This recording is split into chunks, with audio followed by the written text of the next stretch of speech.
ہیرا، نہ جانے کون سے غم میں حضور بیٹھے تھے۔ ہیرا کے غار میں مکے سے دور بیٹھے تھے، بدن چھپائے ہوئے تھے سیاہ کمبل میں، کہ جیسے چاند کو نیند آ گئی ہو بادل میں۔ خاموشیوں کا تسلط تمام غار میں تھا، سکوت جیسے بکھرنے کے انتظار میں تھا۔ چراغ میں کوئی لو تھی نہ تھر تھراہٹ تھی، ہوا چلے بھی تو آواز تھی نہ آہٹ تھی۔ زمیں پہ جیسے ستارہ اترنے والا ہو، خدا قریب سے ہو کر گزرنے والا ہو۔ نظر ٹھہرتی نہ تھی مل جگے دھندلکوں پر، دھواں سا ٹوٹ کے بکھرا ہو جیسے پلکوں پر۔ خیال ناپ رہا تھا خلا کی اونچائی، فلک پہ جیسے اڑی جا رہی ہو تنہائی۔ پھر ایک لمحہ کے دل کی طرح ٹھہر سا گیا، نظر کے سامنے ہو کر خدا گزر سا گیا۔ بشر کے روپ میں پیش نگاہ تھا کوئی، سفیر مملکت مہر و ماہ تھا کوئی۔ کھڑا ہوا کوئی پیراہن وجود میں تھا ایک فرشتہ غیبی مگر شہود میں تھا۔ یہ جبرائیل تھے اور وحی لے کے آئے تھے، قدم سنبھل کے رکھا پھر بھی لڑکھڑائے تھے۔ میں جبرائیل ہوں، رہتا ہوں آسمانوں میں، ملا ہوں نبیوں سے بیتے ہوئے زمانوں میں۔ ملے ہیں ایک فرشتے سے پہلی مرتبہ آپ، پڑھیں زبان سے اقرا باسم ربک آپ۔ یہ ایک آیت اقدس تھی آئینے کی طرح، زمین پہ عرش سے اتری تھی معجزے کی طرح۔ وجود احمد مرسل اسی کی خاطر تھا، اس ابتدا کے لیے ہی رسول آخر تھا۔ یہ ایک قطرہ کہ طوفان بن گیا آگے، یہ ایک حرف کہ قرآن بن گیا آگے۔ یہ حرف طور پہ گرتا تو ڈگمگاتا وہ، یہ حرف چاند پہ گرتا تو ٹوٹ جاتا وہ۔ جو آفتاب پہ گرتا شگاف کر دیتا، سمندروں میں ٹپکتا تو صاف کر دیتا۔ یہ حرف پڑھ کے محمد بھی لڑکھڑا سے گئے، ستارے چہرہ انور پہ جھلملا سے گئے۔ پسینہ آ گیا اس حرف کی حرارت سے، تو جبرائیل نے سمجھا دیا محبت سے کہ بارگاہ نبوت کا پہلا باب ہے یہ، جو آسمان سے اترے گی وہ کتاب ہے یہ۔ یہی کتاب ہے دنیا و دین کا سرمایہ، ابد کے ساتھ ہے قرآن پاک کا سایہ۔ اسی کے نور سے روشن ہے آپ کا سینہ، تمام عالم امکان ہوا ہے آئینہ۔ یہ اور بات پریشان سے ضرور لگے، ہیرا سے آپ جو اترے تو نور نور لگے۔ یہ نور پاک جو پیشانی حضور میں تھا، یہ عہد نامہ تخلیق کی سطور میں تھا۔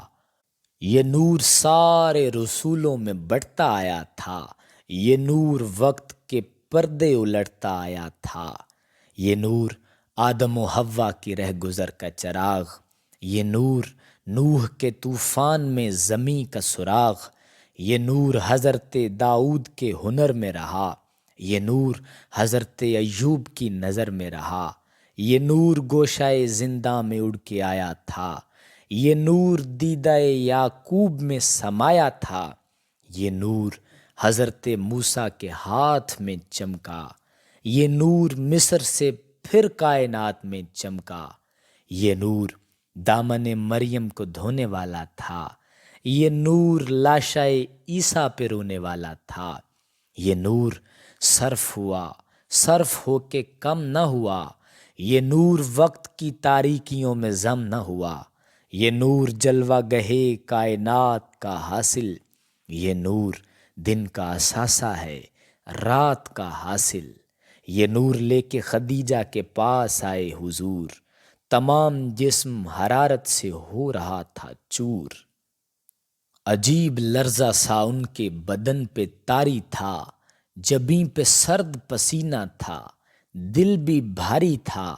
سمجھ نہ پائے کہ آخر یہ ماجرا کیا ہے، کلام کیا ہے، فرشتے کا سامنا کیا ہے۔ یہ خواب ہے کہ تماشا ہے جادو ٹونے کا، کہ واہمہ ہے کسی حادثے کے ہونے کا۔ یہ کون جسم میں کانٹے چبھونے لگتا ہے جانے کون جو اندر سے رونے لگتا ہے۔ ہیرا میں جو نظر آیا سمجھ میں آتا نہیں، بھلا رہا ہوں بہت پھر بھی بھول پاتا نہیں۔ بتائے کون کہ کیا بات ہونے والی ہے، لگے ہیں چاروں طرف رات ہونے والی ہے۔ یہ سن کے بی بی خدیجہ کی آگہی جاگی، پلک پلک پہ کتابوں کی روشنی جاگی۔ کبھی سنی ہوئی ورقہ کی بات یاد آئی، ورق ورق کے حوالے کے ساتھ یاد آئی۔ یہی زمانہ ہے شاید یہی زمانہ ہے کہ ایک رسول کو جب اس زمین پہ آنا ہے۔ دلاسا دینے لگیں یوں خدیجۃ الکبریٰ، حضور آپ کا چہرہ ہے کس لیے اترا؟ نبی کو ڈر سے کوئی واسطہ نہیں ہوتا، نبی کے دل میں کبھی وسوسہ نہیں ہوتا۔ حضور آنکھوں میں آخر نمی سی کیسی ہے؟ قریب آئیے، یہ کپ کپی سی کیسی ہے؟ زمین پہ آج نبوت اتر کے آئی ہے، یہ آسمان سے ہیرا میں سنور کے آئی ہے۔ تمام خوشبوئیں سارے اجالے آپ کے ہیں، کوئی کتاب اٹھا لیں حوالے آپ کے ہیں۔ دکھائی دیتا ہے وہ نور صاف صاف مجھے، ہے صدق دل سے نبوت کا اعتراف مجھے۔ میں خوش ہوں آپ سا ایک ہم سفر ملا ہے مجھے، سبھوں سے پہلے یہ پیغام بر ملا ہے مجھے۔ قریب آئیے بتھا کے پھول کو دیکھوں، میں آنکھ موند کے اپنے رسول کو دیکھوں، میں آنکھ موند کے اپنے رسول کو دیکھوں۔